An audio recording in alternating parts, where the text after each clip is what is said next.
ഇന്നത്തെ ഈ അത്യന്തം പ്രത്യേക ആഖ്യാനത്തിൽ നാം കുറവായ പ്രായത്തിൽ നിങ്ങൾ സാധന നേടാൻ എങ്ങനെ സാധ്യമാണ് എന്നതെപ്പറ്റി സംസാരിക്കാം. നമ്മുടെ സമൂഹത്തിൽ വളരെ പേർ ഉണ്ട്, അവരുടെ കുറവായ പ്രായത്തിൽ തന്നെ സാധനയുമായി ചേർന്നു പോകുന്നു.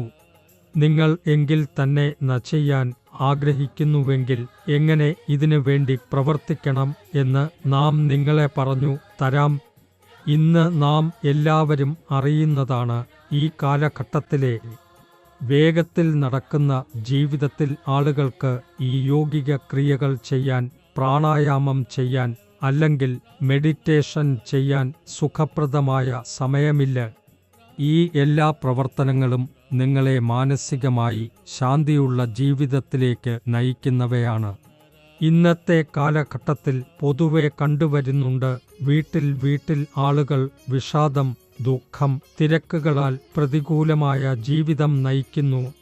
അതിനാൽ ഈ വിഷയങ്ങൾ കാരണം ആളുകൾ അവരുടെയും സന്തോഷം സാമൂഹികമായി പ്രകടിപ്പിക്കാൻ സാധിക്കാത്തവരാണ്.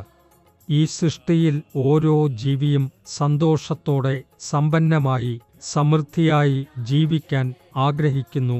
അത് നേടാനായി ആളുടെ പരമശ്രമങ്ങൾ ഉണ്ടാകുന്നു. എന്നാൽ അവരുടെ ഈ ശ്രമങ്ങൾ പരാജയപ്പെടുമ്പോൾ, അവരുടെ ശ്രമങ്ങൾ ഫലപ്രദമാകാതെ പോകുമ്പോൾ അവരുടെയും മനസ്സിൽ വിഷാദം, ദുഃഖം ഉണ്ടാകുന്നു. ഈ വിധമായ ആളുകൾ ധീരം സമൂഹത്തിൽ നിന്ന് പിന്മാറിപ്പോകുന്നു. അവരുടേത് ആഗ്രഹങ്ങൾ, സന്തോഷങ്ങൾ പുറമെ കാണാൻ സാധിക്കാതെ പോകുന്നു. ഇപ്പോൾ ചോദ്യം ഉദ്ഭവിക്കുന്നു, ഇത്തരം അവസ്ഥകളിൽ നിന്ന് പുറത്തുവരാനുള്ള വഴി എന്താണ്? അതിന് ഏകദേശം മാത്രമൊരു വഴിയുണ്ട്, അതാണ് സാധനയുടെ പ്രാപ്തി നേടുക. സാധനയുടെ പ്രാപ്തിക്കുള്ള ഉത്തമ മാർഗം രാം നാരായൺ രാം നാമ ജപിച്ചാണ്. രാം നാരായൺ രാം നാമ ജപം നിങ്ങൾ എങ്ങനെ ചെയ്യാമെന്ന് അതിൻ്റെ വളരെ എളുപ്പമായ ഒരു രീതിയുണ്ട്. ഈ ബീജമന്ത്രം ജപിക്കാൻ പ്രത്യേകമായ ഒരു മുദ്രയുടെ ആവശ്യകത ഇല്ല. നിങ്ങൾ നിങ്ങളുടെ ദൈനംദിന പ്രവൃത്തികൾ നടത്തുമ്പോഴും ഈ ജപം ചെയ്യാം. അല്ലെങ്കിൽ എങ്ങനെയെങ്കിലും നിങ്ങൾ ചെറുതായി ഈ ജപം മനസ്സിലായും ഇരിക്കുന്ന സ്ഥിതിയിൽ ചെയ്യാം. അല്ലെങ്കിൽ സത്സംഗത്തിലൂടെ നിങ്ങൾ രാം നാരായൺ രാം നാമവുമായി ബന്ധപ്പെടാം. ഇന്നത്തെ യുവതലമുറയ്ക്ക് സഹനശക്തി വളരെ കുറവായിരിക്കുന്നു. നമ്മുടെ ഇന്നത്തെ യുവാക്കൾ കുറച്ച് സമയം കൊണ്ടും കുറഞ്ഞ പരിശ്രമത്തോടെ കൂടുതൽ വിജയങ്ങൾ നേടാൻ ആഗ്രഹിക്കുന്നു. എന്നാൽ അങ്ങനെ ആവുന്നത് ഇല്ലെങ്കിൽ ഇവർ മനോവൈകല്യത്തിനിരയാകുന്നു. അതിനാൽ പ്രത്യേകിച്ച് ഇന്നത്തെ യുവതലമുറക്ക് അവരുടെയും ജീവിതത്തിൽ കുറച്ച് ധൈര്യം, സഹനശക്തി വന്നാൽ നല്ലതാണ്. ഇന്നത്തെ കാലഘട്ടത്തിൽ നിങ്ങളുടെ വിവേകം തിരിച്ചറിയുക വളരെ പ്രധാനമാണ്. കാരണം അത് മാത്രമാണ് ജീവിതത്തിൽ സന്തോഷം, ശാന്തി, വിജയം എന്നിവ നേടാനുള്ള വഴി കാണിക്കുന്നത്. നിങ്ങളുടെ വിവേകമല്ലാതെ നിങ്ങൾക്ക് ചിന്തിക്കുകയും മനസ്സിലാക്കുകയും ചെയ്യുന്ന ഏകശക്തി വികസിപ്പിക്കുന്നത് അസാധ്യമാണ്. ഈ വിവേകത്തിൻ്റെ ഉൽപ്പത്തി രാം നാരായൺ രാം നാമ ജപം ചെയ്യുന്നതിലൂടെ ഉണ്ടാകും. എങ്ങനെയാണ് ജപിക്കുന്നതെന്ന് ചിന്തിക്കുക.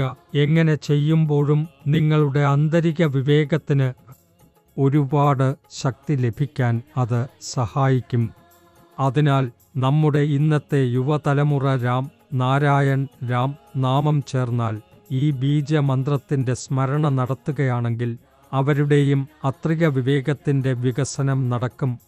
ഓരോ മാതാപിതാവിനും ഒരു ഉത്തരവാദിത്വമാണ്. ബാല്യം മുതലായാണ് ഈ പാഠം അവരുടെ കുട്ടികൾക്ക് നൽകേണ്ടത്. ബാല്യത്തിൽ തന്നെ രാം നാരായൺ രാം നാമവുമായി കുട്ടികളെ ബന്ധിപ്പിക്കുന്ന ശ്രമം വേണം. അതിനാൽ സമയം കഴിഞ്ഞു അവരുടെ വിവേകത്തിൻ്റെ വികസനം തുടങ്ങും. ഓരോ മനുഷ്യൻ്റെ ശരീരത്തിനുള്ളിൽ 11 ലക്ഷം കോടിയോളം ആത്മകൾ താമസിക്കുന്നു. നാം എല്ലാവരും ദിവസേന 2-3 തവണ ആഹാരം കഴിക്കുന്നു. അത് നമ്മുടെ ഊർജം ആവശ്യങ്ങൾ നിറവേറ്റുന്നു. എന്നാൽ നിങ്ങൾ എപ്പോഴും ചിന്തിച്ചിട്ടുണ്ടോ, നമ്മുടെ ശരീരത്തിലുള്ള ഈ 11 ലക്ഷം കോടിയോളം ആത്മകൾക്ക് എന്ത് ഭക്ഷണം വേണം? അവർക്ക് ഭക്ഷണം കിട്ടാത്ത പക്ഷം അവയെ അവയുടെ ഉള്ളിൽ ചില്ലെന്ന് മരിക്കുന്നു. പിന്നെ എന്ത് സംഭവിക്കും? നമ്മുടെ ശരീരത്തിലുള്ള ഈ 11 ലക്ഷം കോടിയോളം ആത്മകളുടെ ശക്തി, ഊർജം എല്ലാം മായ്ച്ചു പോകും. അതിനാൽ നാം ദുർബലരായി മാറും. നമ്മുടെ മസ്തിഷ്കം പ്രവർത്തിക്കില്ല. ഒരു രീതിയിൽ നമ്മുടെ ജീവിതം തന്നെ ദോഷകരമായി മാറും. അതിനാൽ ഇത്തരം ഒരവസ്ഥ ജീവിതത്തിൽ ഉണ്ടാകാതിരിക്കാൻ ബാല്യത്തിൽ തന്നെ രാം നാരായൺ രാം നാമവുമായി ഞങ്ങളെ ബന്ധിപ്പിക്കുക ആവശ്യമാണ്. അങ്ങനെ എല്ലായ്പ്പോഴും നമ്മുടെ ജീവിതം ഉത്തമമായതായിരിക്കും. രാം നാരായൺ രാം നാമത്തിൻ്റെ ഏറ്റവും നല്ലതുള്ള ഒരു പ്രത്യേകത ഇതാണ്. നിങ്ങൾ അതിൻ്റെ ജപം തുടങ്ങുമ്പോൾ ആദ്യം നിങ്ങൾക്കറിയാമാകും ഈ ജപം ചെയ്യേണ്ടതായിരിക്കും. എന്നാൽ കുറച്ചു കാലം കഴിഞ്ഞ ശേഷം അത് നമ്മുടെ ശ്വാസത്തോടൊപ്പം ലയിക്കാം. എങ്ങനെ നമ്മൾ ശ്വാസം എടുക്കുന്നു അത് നമുക്ക് അറിയാതെ തന്നെ നടക്കുന്നു. അതുപോലെ ഈ ബീജമന്ത്രം ഓരോ ശ്വാസത്തോടും ചേർന്ന് നമ്മുടെ ഉള്ളിൽ ലയിക്കുന്നു. എപ്പോഴോ ഈ മന്ത്രത്തിൻ്റെ ഉച്ചാരണത്തിൻ്റെയും അറിവ് നമുക്ക് തൽക്ഷണമായി അറിയാതിരിക്കാൻ തുടങ്ങും. ഈ മന്ത്രം ആന്തരികമായി നമ്മുടെ ഉള്ളിൽ സ്മരണയായി തുടങ്ങും.